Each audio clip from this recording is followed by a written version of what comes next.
In this video, I'm gonna show you how I make my pina colada smoothie.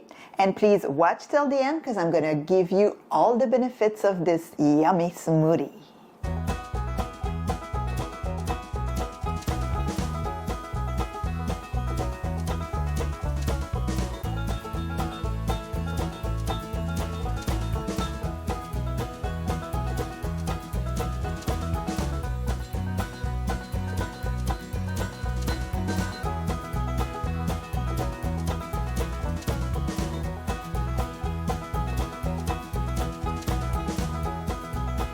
My pina colada smoothie. You're welcome to add some alcohol in it if you'd like to.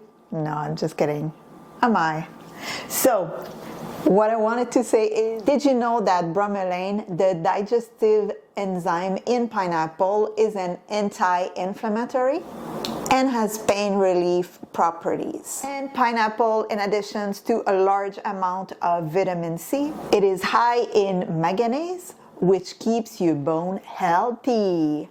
So if you like my recipe, please follow me for more, and please share, like, comment, and I'll see you next time.